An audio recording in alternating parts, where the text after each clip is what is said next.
Alors, nous abordons aujourd'hui notre leçon 18, ce qui veut dire qu'on a passé, on franchit la moitié de ce cours qui comporte 35 leçons, et nous abordons le plus grand des sacrements, le soleil de l'Église catholique, comme l'appelle saint Alphonse, l'Eucharistie et la messe.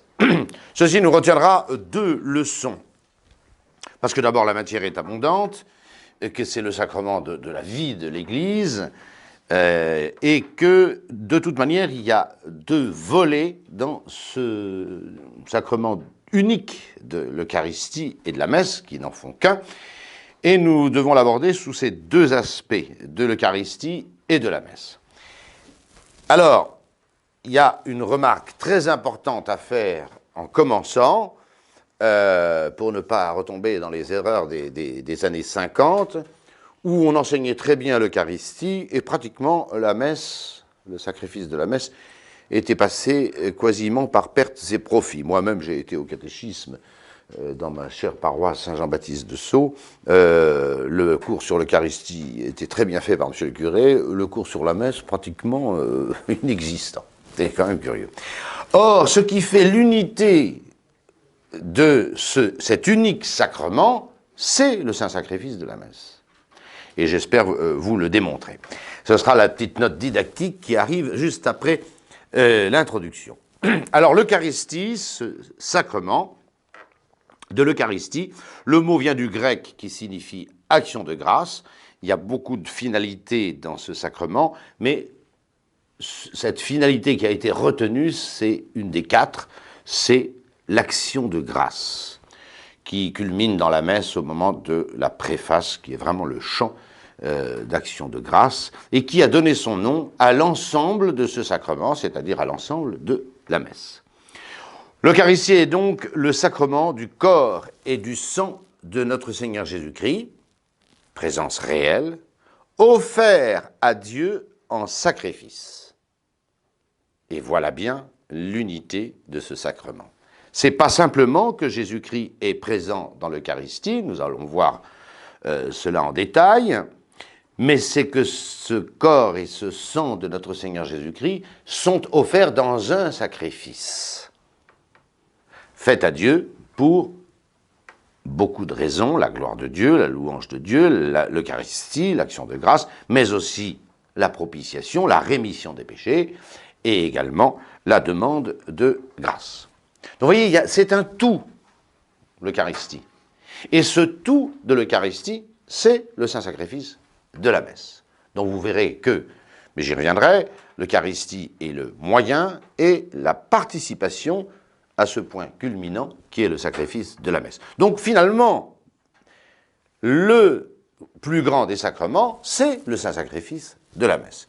Et dans les années 50, je vous le disais, on étudiait très bien l'Eucharistie, et pratiquement, les enfants n'avaient aucune notion de l'unité d'abord de ce sacrement, entre la messe et l'Eucharistie, et puis surtout de la grandeur du Saint-Sacrifice de la messe. Et d'ailleurs, on a bien vu ce que ça a donné par la suite, c'est-à-dire que, à force de supprimer ce point culminant du Saint-Sacrifice de la messe, on a réduit la messe à un repas où on mange le corps et le sang, on mange le corps et on boit le sang du Christ, puis finalement, c'est la présence réelle elle-même qui disparaît, c'est plus qu'un repas.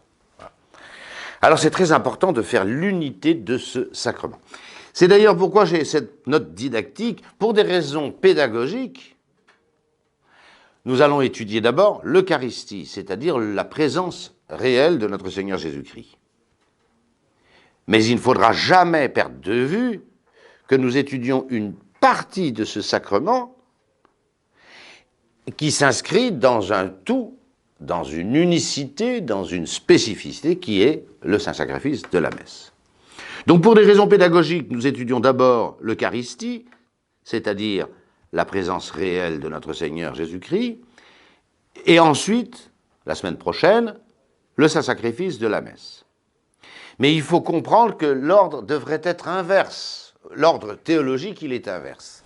Si vous voulez, je vous fais un tout petit schéma très simple au tableau, le saint sacrifice de la messe, que je représente par une croix, c'est l'unique sacrement du corps et du sang de notre Seigneur Jésus-Christ. Voilà. Ça, c'est le saint sacrifice. Et l'Eucharistie intervient, là, c'est-à-dire la présence de notre Seigneur, intervient, j'allais dire en amont, c'est la présence réelle, pour que Jésus-Christ offre son sacrifice, ben, il faut bien qu'il soit là. Il offre son sacrifice, et pour participer de ce sacrifice, représence réelle, si je puis dire, et cette fois-ci, on l'appelle la communion. La communion à quoi ? Pas seulement la communion à Jésus-Christ dans la présence réelle, mais la communion au sacrifice de la messe. Voilà, si vous voulez, l'unité organique de ce sacrement. L'unité, c'est le Saint-Sacrifice. C'est d'ailleurs pourquoi, vous le verrez tout à l'heure, mais je ne peux pas tout dire d'un seul coup, il y a deux espèces, le pain et le vin. Et donc, une réalité du corps et du sang de Jésus-Christ, mis à part. Et c'est ça qui fait l'unité de ce sacrement. S'il ne s'agissait, je le redirai, s'il ne s'agissait que de rendre présent notre Seigneur Jésus-Christ, on ne voit pas pourquoi il y aurait et le pain et le vin, et le corps et le sang de Jésus-Christ. La présence réelle de notre Seigneur Jésus-Christ dans le seul pain, par exemple, ou le seul vin, rendrait totalement présent le Christ dans toute sa substance. Nous allons voir tout à l'heure. S'il y a deux consécrations, s'il y a une mise à part du corps et du sang de Jésus-Christ, c'est parce que l'unité de ce sacrement, c'est le sacrifice de la messe. On ne le redira jamais assez. Mais en tous les cas, je pense avoir été clair. Alors bien sûr, pour des raisons strictement pédagogiques, c'est mieux pour les enfants et même les grandes personnes que vous êtes de commencer par l'Eucharistie. Mais ne pas perdre de vue jamais que nous montons jusqu'au sacrifice de la messe, avant d'en redescendre, si je puis dire, avec la communion. Voilà, c'est très important. Alors maintenant, nous allons étudier quand même l'Eucharistie d'abord, parce que c'est indispensable, c'est-à-dire la présence réelle de notre Seigneur Jésus-Christ. La présence réelle, deux, l'institution qu'en a fait notre Seigneur, le signe sensible, c'est-à-dire comme d'habitude, dans chaque sacrement, nous étudions la matière, la forme et de ce sacrement. Ensuite, quel est le ministre, et puis les effets de l'Eucharistie. Les effets de l'Eucharistie, plutôt, vous voyez, dans la communion. Alors, la présence réelle. La foi catholique affirme qu'après leur consécration, le pain et le vin n'existent plus. N'existent plus. Mais que sous ces apparences du pain, qu'on appelle espèce, et sous cette apparence du vin, il y a le corps, d'une part, et le sang de notre Seigneur Jésus-Christ. C'est ce que l'Église appelle depuis saint Thomas et le Concile de Trente, la transsubstantiation. Bon, que ce mot ne vous effraie pas. Transsubstantiation, ça veut dire qu'il y a un changement de substance. Dans tout être, il y a ce qu'il est profondément, que j'appelle la substance, et puis les apparences, les espèces sous lesquelles cet être nous apparaît, à nos sens. Bon, vous êtes en train de me regarder, il y a les apparences de l'abbé Laguérie, puis il y a la substance de l'abbé Laguérie. Voilà. Il y a les apparences de ce chandelier, et puis il y a sa substance. Et ainsi de suite pour tous les êtres. Généralement, dans la nature, les changements ne sont pas des transsubstantiations. C'est même le seul exemple connu. Qu'est-ce qui se passe dans les changements que nous observons? Prenons un changement chimique, bien connu.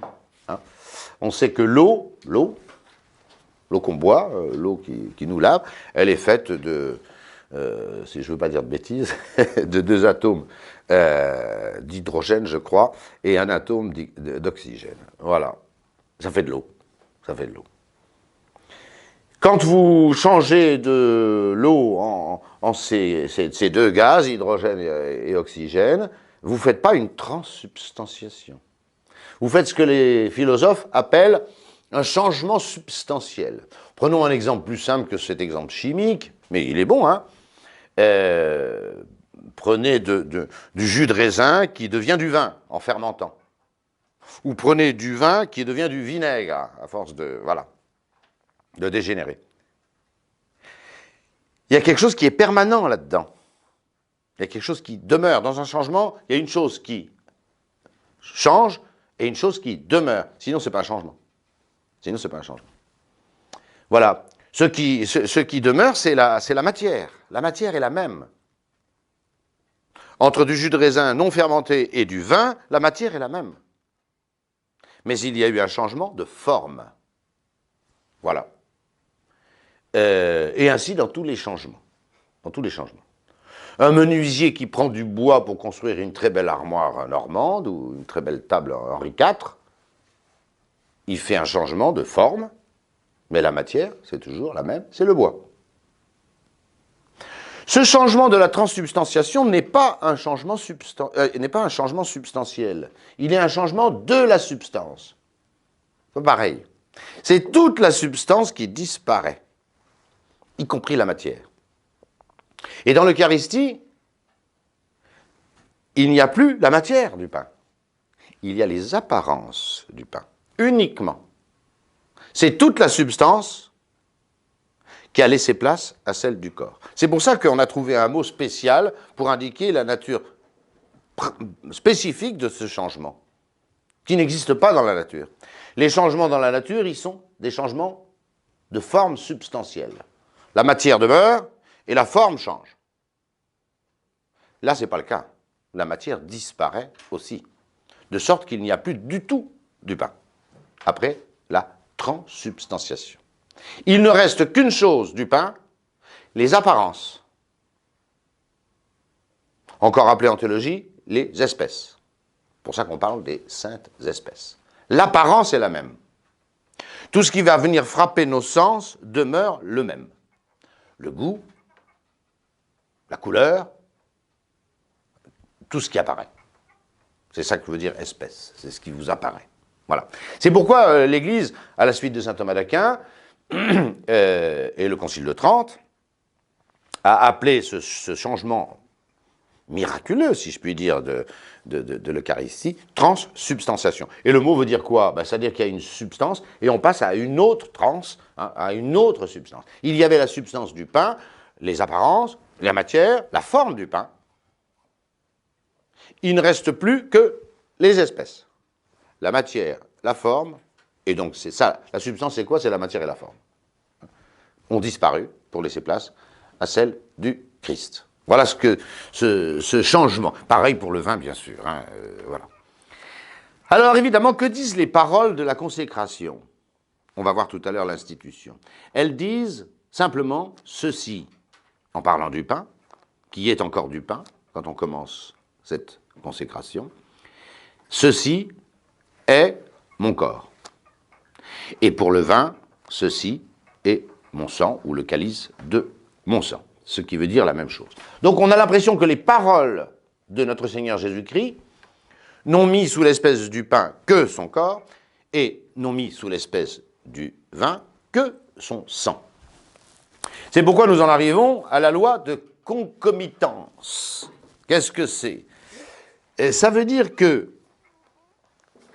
d'après les paroles, et ça nous servira la semaine prochaine pour le saint sacrifice de la messe, car les paroles de la consécration disent bien que Jésus-Christ met sous l'espèce du vin d'abord son corps, sous l'espèce du pain d'abord son corps, et sous l'espèce du vin d'abord son sang.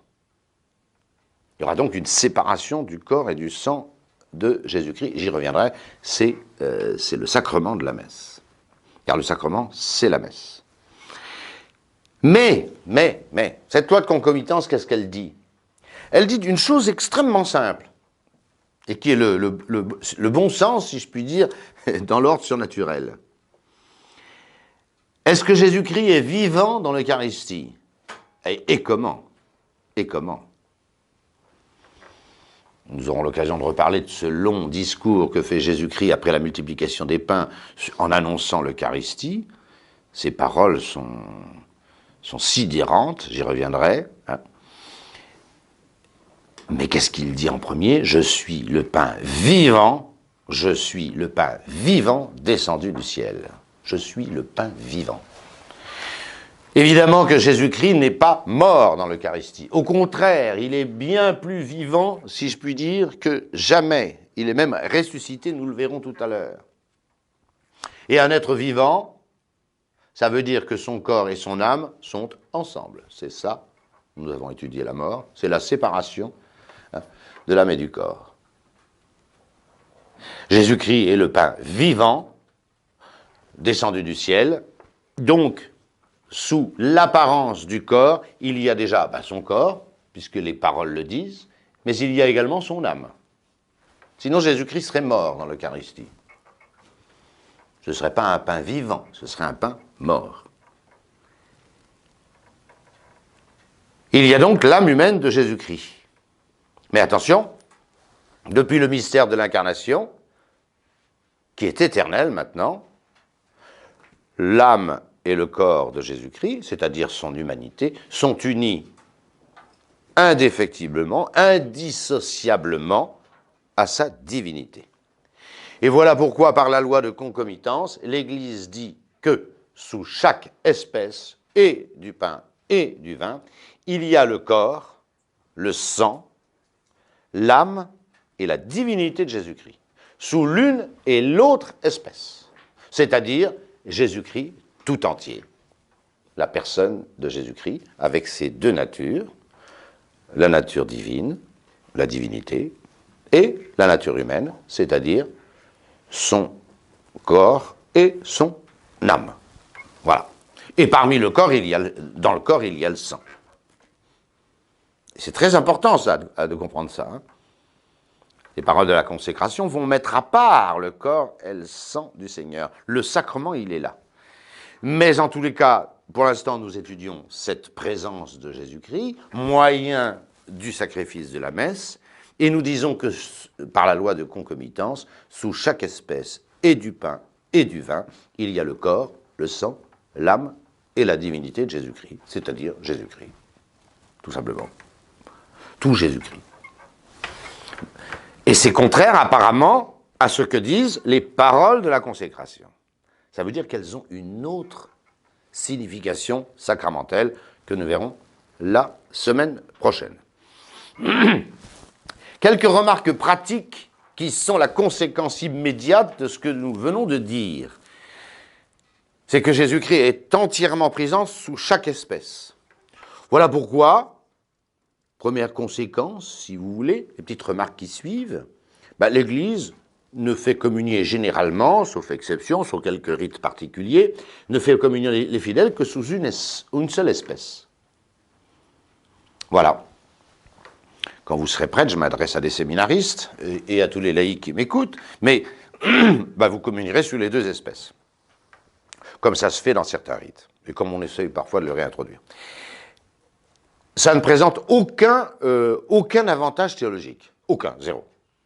Avec les risques d'ailleurs que comporte le fait de communier sous les deux espèces, parce qu'avec l'espèce du vin, c'est plus compliqué. Voilà, il risque d'y avoir des profanations ou des choses comme ça. Si effectivement on avait plus en communion sous les deux espèces, je pense que l'Église aurait fait communier sous les deux espèces.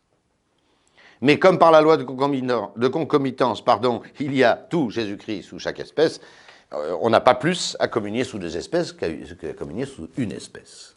C'est la première conséquence pratique. Alors vous me direz, mais pourquoi il y a deux espèces? Ah, ça. Pourquoi il y a deux espèces? Puisque l'une et l'autre contiennent Jésus-Christ tout entier. Alors là, je ne réponds pas maintenant. Réponse la semaine prochaine. Réponse la semaine prochaine.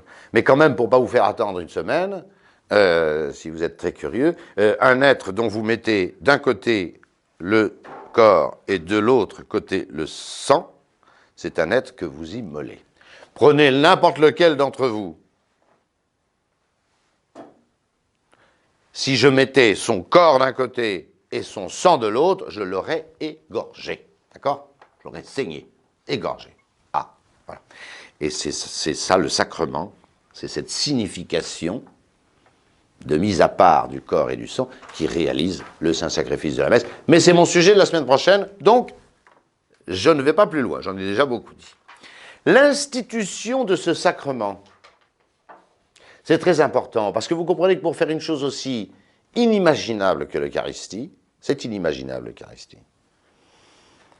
Le Seigneur Jésus-Christ l'a fait dans une circonstance tout à fait particulière, tout à fait spéciale. Voilà. J'espère que vous connaissez ce texte magnifiquement rapporté par saint Paul. Le soir du jour où il était livré, le Seigneur Jésus-Christ prit dans ses mains du pain et il le distribua à ses apôtres en disant « Ceci est mon corps qui est livré pour vous, qui va être livré pour vous. » Voilà. C'est donc le soir du jeudi saint, dans la dernière scène qu'il a prise, le dernier repas qu'il a pris avec ses disciples, que le Seigneur a fait ces deux gestes, puisqu'il a fait la même chose juste après, avec le calice de bénédiction, la troisième coupe du repas pascal, qui était là. Il l'a prise également, et a demandé à ses apôtres d'en boire, car ceci est le calice de mon sang qui sera versé pour vous, en rémission des péchés. Hein, les paroles ne peuvent pas être plus claires. Voilà. Quand Jésus-Christ fait ce geste, évidemment, il n'y a pas à se demander, quand on connaît le Seigneur Jésus-Christ, ce qu'il dit, il le fait. C'est tout l'Évangile. On appelle l'Eucharistie le mystère de la foi, parce que c'est le mystère de la foi. La plus grande foi d'un chrétien, c'est de croire à l'Eucharistie. C'est là que culmine la foi d'un chrétien. Mais qu'il en soit ainsi ne pose aucune difficulté à quelqu'un qui ait la foi. Aucune. Lorsque Jésus-Christ dit « Jeune homme, je te l'ordonne, lève-toi », le jeune homme se lève. Il était mort. Lorsque Jésus-Christ dit « Lazare, dehors », Lazare qui était mort depuis 4 jours et qui sentait mauvais, sort de son tombeau, encore tout empaqueté avec ses bandelettes. Donc ce que Jésus-Christ dit se réalise. Et puis on peut vérifier pour les autres miracles. La différence, c'est que là, on ne peut pas vérifier. On ne peut qu'y croire. Il y a un autre exemple dans l'Évangile. Le paralytique descendu par les tuiles du toit, tellement il y a du monde, et on ne peut pas... Voilà. On le descend évidemment pour qu'il soit guéri par notre Seigneur Jésus-Christ. Jésus-Christ commence, nous l'avons vu ça, il commence par lui dire, au lieu de le guérir, il lui dit « tes péchés te sont remis ». C'est pas vérifiable, hein. Ça ne se voit pas, un péché qui est remis. Et tout le monde te murmurait, mais qu'est-ce que c'est que cet homme qui remet les péchés? Afin que vous sachiez que le Fils de l'homme a sur la terre le pouvoir de remettre les péchés, ce qui n'est pas visible, il s'adresse au paralytique, lève-toi, prends ton grabat et rentre dans ta maison. Et ça c'est vérifiable. Ça, c'est vérifiable. Et c'est ce qui s'est passé. Et ceci prouve cela. Alors, nous avons toute la vie de Jésus-Christ, où il calme la tempête d'un geste de la main, où il rend la vue aux aveugles, il rend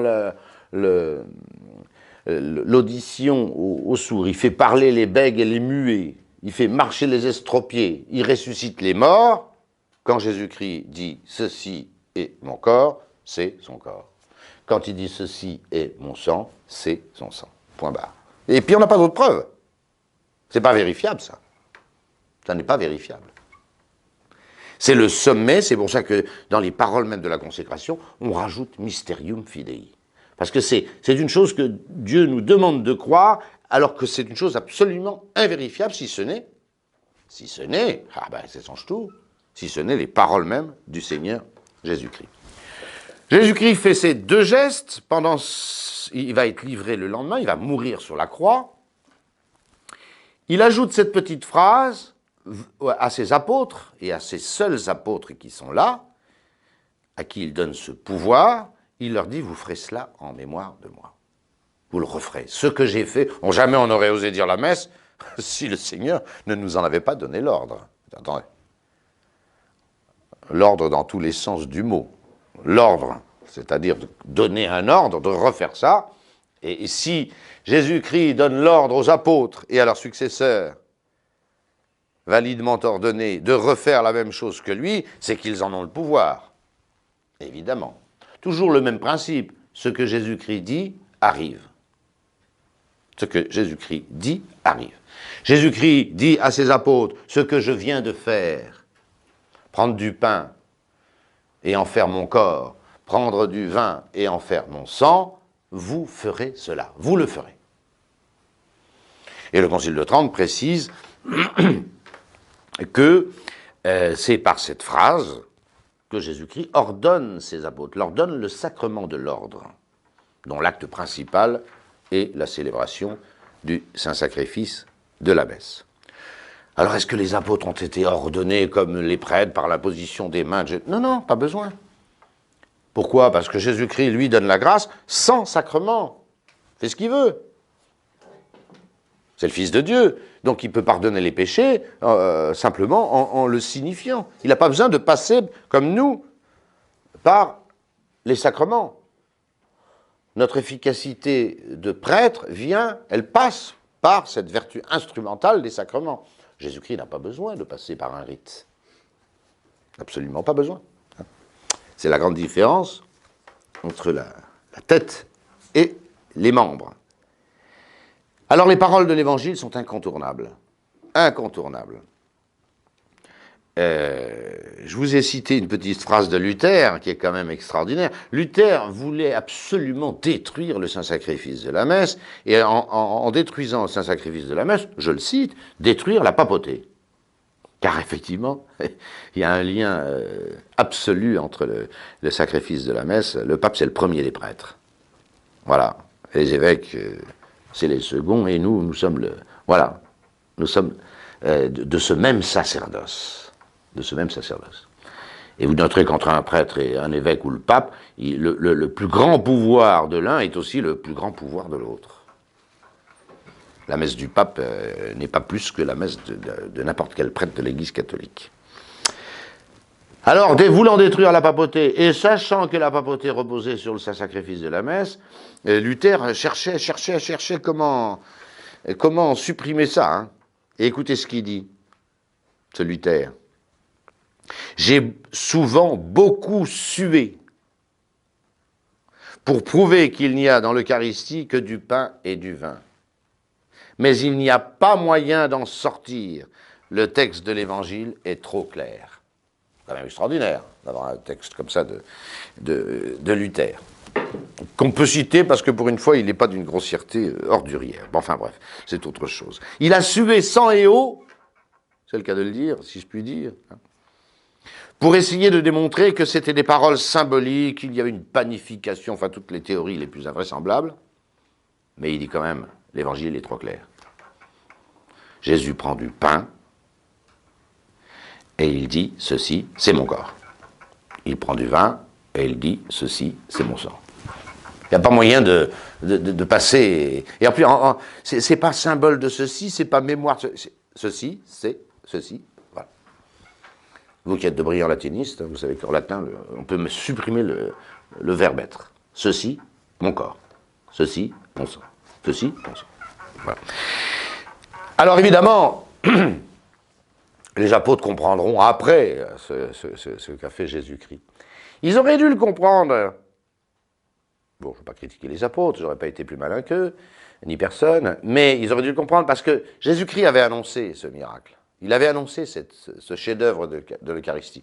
Dans un sermon très long et très beau, juste après la multiplication des pains, raconté dans les premiers chapitres de l'évangile de Saint Jean, qui insiste beaucoup là-dessus, parce que après avoir multiplié les pains, les gens courent après notre Seigneur Jésus-Christ pour être nourris, avoir des pains, des milliers de pains à nourrir des foules, etc. Et ils poursuivent Jésus-Christ parce que c'est agréable d'avoir un pasteur, un rabbi qui vous distribue du pain à volonté. Et puis vous avez tout ce chapitre 6 de Saint Jean, qui est un chef-d'œuvre, où Jésus-Christ annonce tout ce qu'il va faire. Ne recherchez pas les nourritures d'en bas, recherchez les nourritures d'en haut. Moi, je vous donnerai un pain Et celui qui mangera ce pain-là, celui-là aura la vie éternelle. C'est pas comme vos pères qui ont mangé la manne, après quoi ils sont morts. Celui qui mangera de ce pain-là vivra éternellement. Il s'agit bien sûr de l'Eucharistie. En entendant ces paroles, je suis le pain vivant descendu du ciel. Celui qui mange ma chair. Imaginez-vous, les gens qui entendent pour la première fois ces paroles. Celui qui mange ma chair. Moi, si quelqu'un me demande de manger sa chair et de boire son sang, je change de trottoir. Hein, et je préviens les services publics voilà. Il faut soigner ce personnage qui dirait ça. Hein. Celui qui mange ma chair et celui qui boit mon sang a la vie éternelle. Et quand les apôtres se tournent vers Jésus-Christ, non mais tout le monde est scandalisé de vos paroles. Et nous, on n'est pas scandalisés parce qu'on est complètement amortis, hein, avachis, j'ai affadis, comme dit l'Évangile. Quand les apôtres disent, vous savez, les gens, ça ils reçoivent très mal. Jésus-Christ se justifie absolument pas. Il rajoute une phrase, il leur met une couche, comme il fait d'habitude. Et si vous ne mangez la chair du Fils de l'homme, et si vous ne buvez son sang, vous n'aurez pas la vie en vous. Mais celui qui mangera ma chair et boira mon sang, moi, je le ressusciterai au dernier jour. Fin de communication. Relisez ce chapitre 6e de Saint Jean, et vous verrez que l'Église n'a rien inventé. C'est Jésus-Christ qui a mis ce sacrement en tête. Et alors, il faut comprendre pourquoi Jésus-Christ fait cela. La vie éternelle, c'est lui. La vie éternelle, c'est lui. La vie éternelle, c'est de connaître et de s'approcher du Seigneur Jésus-Christ. C'est lui. C'est le verbe de vie. On touche Jésus-Christ, on revit. On vit de la vie de Dieu. Alors Jésus-Christ a imaginé ce procédé incroyable de rester parmi nous physiquement. Physiquement. C'est l'Eucharistie. Alors maintenant, si vous voulez, rentrons un petit peu dans la technique sacramentelle. Le signe sensible, on va aller assez vite, c'est pas le plus important. Hein. Tout le monde sait que la matière de l'Eucharistie, c'est le pain. C'est comme ça. Jésus-Christ a pris du pain, il n'a pas pris du riz, il n'a pas pris du manioc, il n'a pas pris je ne sais pas quoi, il a pris du pain. Le pain, c'est une galette de froment, de blé exclusivement. C'est tout.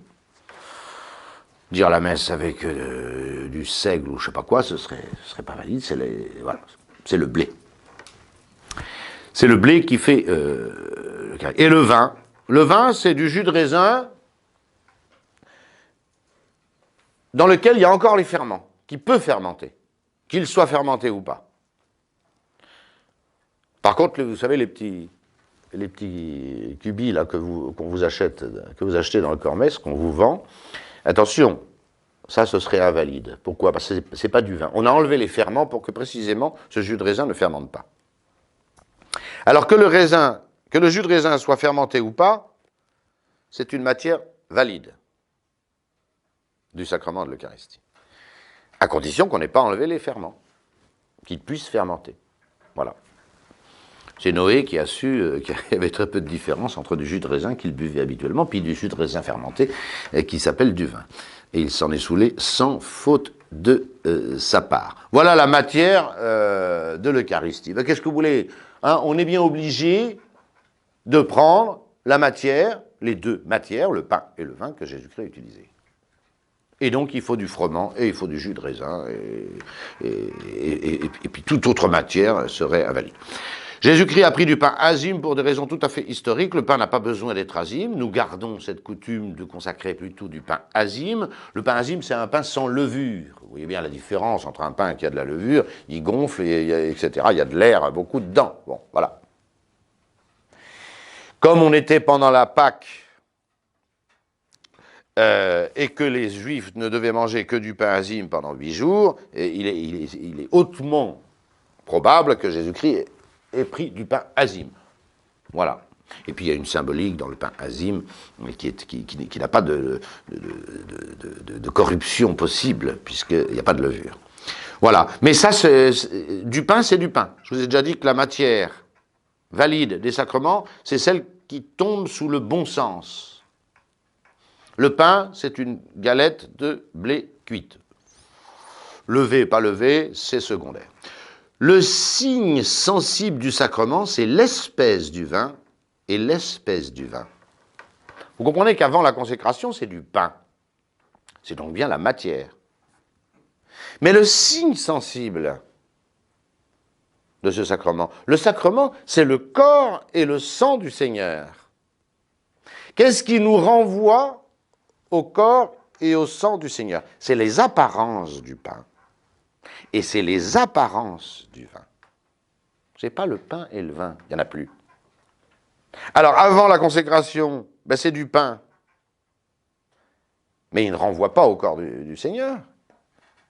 Après la consécration, il n'y a plus de pain. Il y a les apparences du pain. Et c'est bien ces apparences qui nous renvoient au mystère caché, à la grâce que contient ce sacrement, c'est-à-dire la présence réelle du Seigneur Jésus-Christ. Quant à la forme du sacrement, elle est très claire. C'est ces mots. Ceci est mon corps, ceci est mon sang. Tout simplement. Et ça suffit pour indiquer totalement ce changement admirable du pain dans le corps et du vin dans le sang du Seigneur. Ça suffit. Alors on dirait, est-ce que sont nécessaires à la validité les paroles que Jésus-Christ lui-même a rajoutées? Non, parce que qu'est-ce qu'il faut et qu'est-ce qui suffit pour faire un sacrement valide? Que la forme exprime bien ce qui se fait. Or là, ceci est mon corps exprime très bien le changement que nous avons appelé la transsubstantiation, ainsi pour le vin. Alors c'est vrai que ce corps, il sera livré le lendemain, vendredi saint, et puis que ce sang sera répandu pour la rémission des péchés. Donc c'est très important pour la théologie du saint-sacrifice de la messe. Mais pour ce qui est d'opérer le changement, transsubstantiation du pain au corps et du vin au sang, il suffit de ces paroles. Voilà. Paroles on ne peut plus claires et qui indiquent clairement et à elles seules le changement qui est opéré. Enfin, on notera que la présence réelle demeure après la messe. Quand la présence réelle de Jésus-Christ dans l'Eucharistie demeure autant que les espèces ne sont pas corrompues. C'est les espèces, signes, qui nous renvoient à la présence réelle. Tant que les espèces demeurent, la présence réelle demeure. Alors quand nous mangeons l'Eucharistie, les espèces disparaissent presque immédiatement et la présence également de Jésus disparaît. Mais par contre, si les espèces ne sont pas abîmées, corrompues, eh bien elles demeurent. Et si les espèces demeurent, avec leur signification efficace de la présence réelle, et voilà pourquoi nous adorons l'Eucharistie en dehors de la messe. C'est parfaitement normal. Parce que tant que les espèces sont là, elles sont signes de la présence réelle. Et il y aura cessation, si je puis dire, de la présence réelle quand il n'y aura plus cette valeur de signe dans les espèces. Et voilà pourquoi nous mettons l'Eucharistie consacrée dans les tabernacles et que nous l'adorons comme ce qu'elle est, c'est-à-dire le Christ Jésus tout entier. Voilà. Jésus-Christ a pris beaucoup de risques. Je ne sais pas si vous avez remarqué ceci. Il faut oser le dire, mais c'est vrai. Quel risque Jésus-Christ a-t-il pris de se laisser comme ça, présent parmi les hommes, et leur ingratitude, toute la grandeur de sa personne, de sa divinité, sous des espèces dérisoires du pain et du vin. C'est un risque considérable. On apprend en France aujourd'hui qu'il y a des profanations un peu partout qui se font. C'est à croire que les ennemis de l'Église savent plus ce que c'est que l'Eucharistie que certains chrétiens eux-mêmes. C'est désolant. Pourquoi Jésus-Christ a-t-il couru ce risque énorme de confier ce qu'il y a de plus beau dans le ciel à des hommes, à son Église? Je n'ai pas d'autre explication à vous fournir que cette Cet amour du Christ est sans limite, c'est tout. Il est sans limite. Et Saint Jean le dit bien, avant d'instituer ce sacrement, alors qu'il avait aimé les siens qui étaient dans le monde, ben, il les aima jusqu'au bout, jusqu'à l'extrême, jusqu'à l'excès, on peut dire, hein, jusqu'à l'excès. Voilà ce sacrement. Il n'y a pas d'autre explication de ce sacrement que la volonté de Jésus-Christ de se donner à nous, mais alors totalement, complètement. Il n'y a pas d'autre explication. Avec tous les risques que ça comporte, peu importe. Et tant pis pour les risques. Et tant pis pour les risques. On commence à mesurer, hein, comme dit saint Paul, la longueur, la largeur, la hauteur et la profondeur de l'amour du Christ qui défie toute connaissance. Le ministre, rapidement, de ce sacrement, c'est le prêtre, lui et Louis VII, le prêtre catholique validement ordonné par un évêque, qui est prêtre aussi, bien sûr. Seuls, ils ont le pouvoir de consacrer l'Eucharistie. Pourquoi? Parce que le jeudi saint, ils étaient là, et eux seuls, et c'est à eux que Jésus-Christ a confié ce sacrement. Faites cela en mémoire de moi. Et ce faisant, il institue ce sacrement, qui a d'autres prérogatives, celui de pardonner les péchés, nous l'avons vu, mais fondamentalement, l'acte sacerdotal par excellence, c'est ce pouvoir de consacrer. Et ils l'ont les prêtres, et eux seuls. Voilà.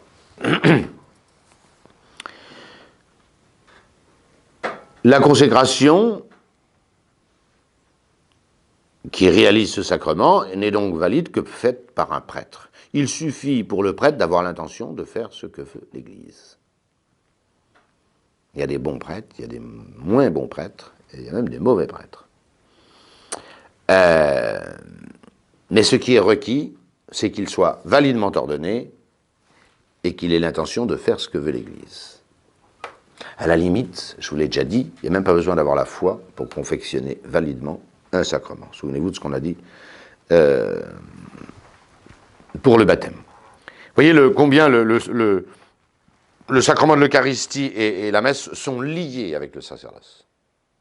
L'un est fait pour l'autre. L'un est le moyen de l'autre. Même si, bien sûr, Dieu a rajouté sur la responsabilité sacerdotale le deuxième grand pouvoir du prêtre de confesser les péchés. Mais c'est normal. C'est tout à fait normal que ces deux grandes prérogatives soient sur la même tête de ceux qui sont chargés de sanctifier le peuple. Et puis c'est tout, les prêtres, tous les prêtres, et rien que les prêtres catholiques. Et pas de femmes. Le pape Jean-Paul II a été très clair, il a fait un document dogmatique de 8 pages, très simple, où il dit que l'ordination des prêtres, on le savait depuis 2000 ans, c'est l'enseignement constant de l'Église, mais l'ordination d'une femme serait totalement invalide. Totalement. Parce que c'est pas dans l'institution du Christ. On ne peut pas recomposer le paysage des sacrements, attendez. Un sacrement, c'est un signe sensible institué par Jésus-Christ qui nous garantit qu'il y a la grâce. Mais on est bien obligé, pour être certain qu'il y a la grâce, de prendre le signe sensible que Jésus-Christ lui-même a institué. On peut pas inventer. Le sacrement, c'est une liaison certaine entre un rite, entre un signe et la grâce que Jésus-Christ y dépose. Et nous n'avons qu'une certitude de cette grâce, c'est d'utiliser le signe sensible que Jésus-Christ a institué. Qu'est-ce que vous voulez faire d'autre? Pour remettre le péché originel et donner la grâce et la vie divine et faire de quelqu'un un enfant de Dieu, ben, qu'est-ce que vous voulez, hein? Vous pouvez inventer tout ce que vous voulez. Jésus-Christ nous a dit, c'est comme ça. Prenez de l'eau et je te baptise au nom du Père. Voilà. Pour l'Eucharistie, Jésus-Christ nous a dit, il y a des prêtres, c'est eux et c'est eux seuls. C'est comme ça. Et c'est pas aux femmes qu'il a demandé ça. Vous pouvez penser ce que vous voulez, je m'en fiche, c'est pas comme ça. Et voilà pourquoi l'Église a tranché de façon dogmatique ce point, qu'il l'était déjà dans le magistère ordinaire universel. Mais il se trouve que devant les délires des églises anglicanes et autres, et qui déteignaient un peu sur notre chère Église catholique, le pape Jean-Paul II a tranché ça de son autorité infaillible. Il n'y a pas beaucoup de documents infaillibles du pape Jean-Paul II. Moi, je connais que celui-là. Hein. Voilà. Les effets de l'Eucharistie. Alors, quand je parle des effets de l'Eucharistie, ce sera mon dernier point pour cette leçon de l'Eucharistie. On abordera le Saint-Sacrifice de la messe. Les effets de l'Eucharistie, vous voyez, ils sont à prendre du côté de la communion. Parce qu'on ne communie qu'au sacrifice de la messe. Je vous ai dit, la présence réelle, elle est le moyen, la double présence réelle du corps et du sang du Seigneur, c'est le moyen du sacrifice de la messe. Et comment nous participons, nous, de ce sacrifice de la messe? C'est en communion. Il ne faudra pas vous étonner, donc, qu'il n'y a pas d'effet immédiat, enfin, comprenez ce que je veux dire.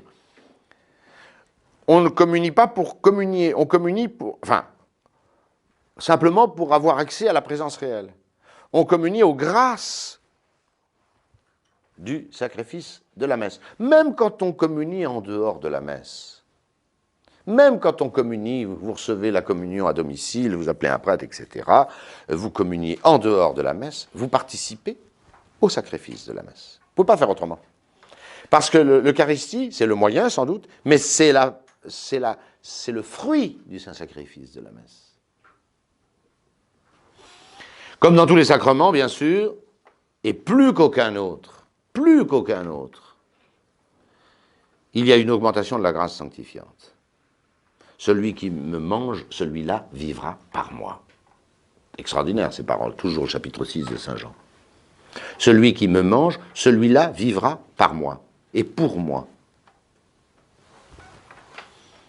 C'est un sacrement qui non seulement véhicule la grâce sanctifiante, la même que tous les autres sacrements, mais il nous donne, il nous livre l'auteur même de la grâce.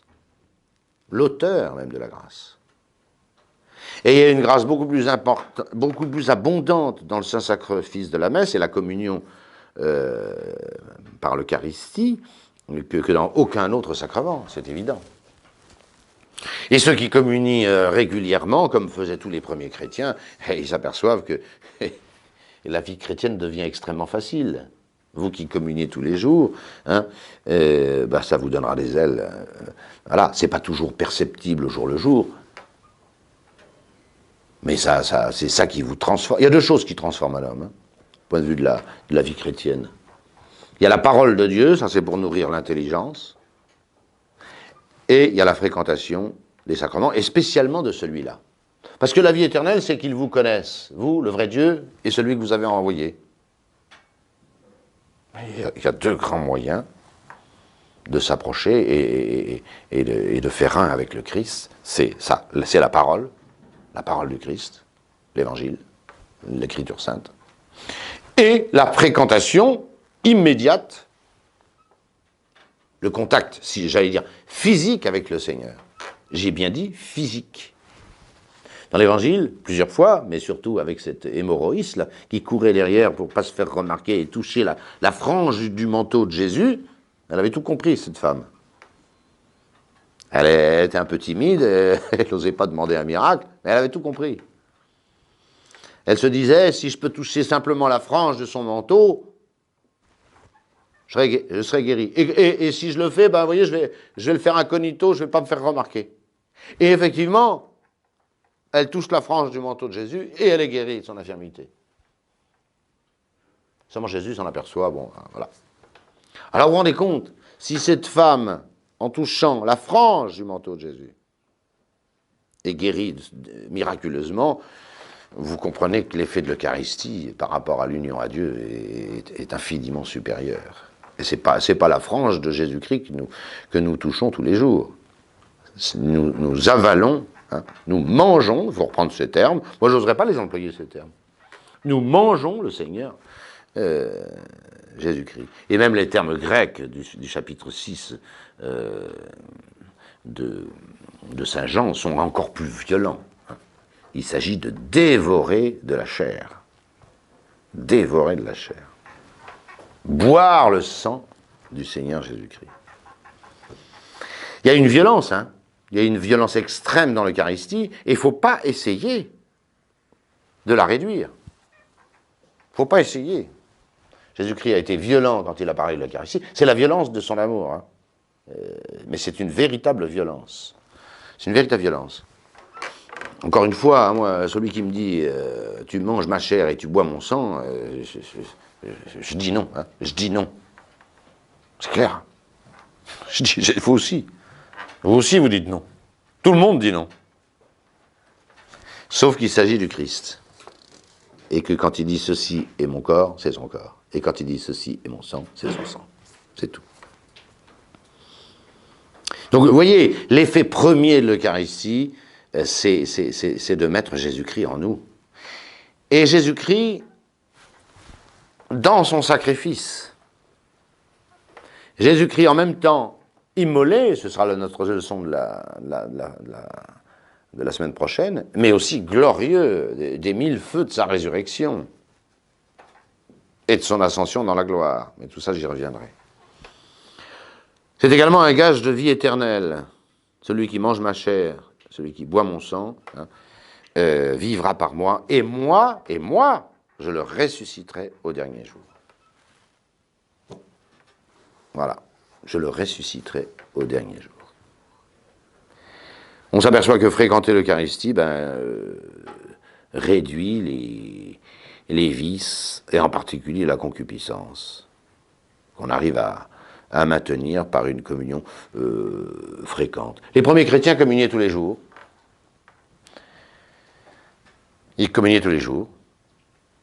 Ils avaient pris cette phrase du Notre Père, « Donnez-nous notre pain quotidien ». Ils l'avaient justement affirmé de l'Eucharistie. Et ils communiaient dès qu'ils pouvaient, tous les soirs. C'était le soir parce qu'il y avait les persécutions, ils se retrouvaient dans les catacombes et tout ça. Bon, voilà. Vous comprenez que évidemment, c'était des chrétiens d'une autre envergure que nous, hein. Évidemment, ça c'est clair.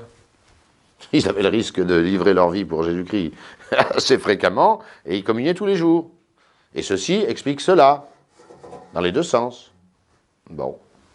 Il ne faut pas s'étonner qu'ils étaient capables de donner leur vie pour Jésus-Christ. C'est pas sûr que nos contemporains... Et finalement, la concupiscence diminue, et l'amour de Jésus-Christ grandit. Elle nous rend conformes au Christ en sa passion et en sa résurrection. Ressembler au Seigneur Jésus-Christ, c'est méditer sa parole, ses paroles, et c'est le fréquenter physiquement dans l'Eucharistie. Et on finit par ressembler au Seigneur Jésus-Christ. On finit par ressembler au Seigneur Jésus-Christ. Selon la phrase de Romains ou d'Éphésiens, hein, ceux qu'il a connus d'avance, il les a prédestinés à devenir conformes à l'image de son Fils. Et on ne peut pas ressembler plus à Jésus-Christ qu'en mangeant sa chair tous les jours. Comprenne qui pourra. Il faut donc évidemment communier en état de grâce. C'est une évidence. C'est fait pour s'unir à Jésus-Christ, hein, être un avec lui, de plus en plus. Et ça suppose déjà qu'on soit dans... On ne peut pas approcher de l'Eucharistie sans aimer le Seigneur Jésus-Christ. Sinon, c'est lui faire injure. Et c'est donc commettre un sacrilège. Et on doit communier dans une intention droite, bien sûr, c'est-à-dire pour les raisons pour lesquelles Jésus-Christ a fait l'Eucharistie. Pourquoi Jésus-Christ a fait l'Eucharistie? Je vous ai dit, je n'ai pas d'autre explication. C'est pour être avec nous. Mes délices sont d'être avec les enfants des hommes. Ce sacrifice, ce sacrement n'a qu'une explication. C'est l'amour insondable du Christ Jésus. Voilà. À vous, à bon entendeur, salut.